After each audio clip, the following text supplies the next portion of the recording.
There's no one way an idea gets started at Sonos, but the nugget of insight was 70% of TVs are actually sitting on furniture. They're not mounted to the wall. We saw an opportunity to make a product specific for that.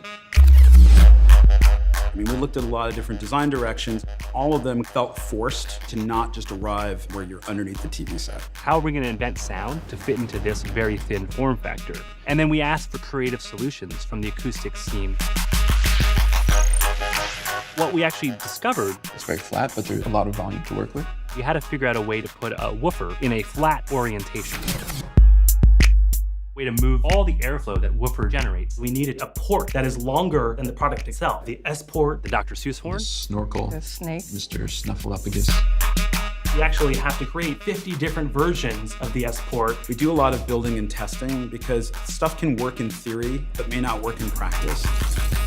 It needed to look like it was carved from a slab of granite. And that's why we tipped over into this very understated design. We could actually individually drill each of these holes. I think it's 41,000 last I counted. 43,000. Plus or minus 1,000. The holes wanted to be small so the thing looked solid and robust.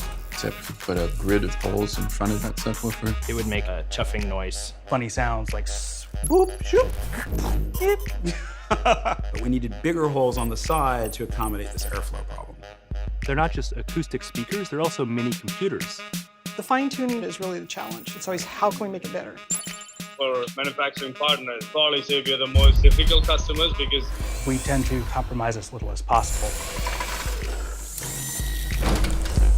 When you look at PLAYBASE, you're actually looking at years of the effort of the people here with no compromises. Making simple thing that is never simple. We do all this hard work, and the goal is it just elegantly fades into the background so that the quality of sound is front and center.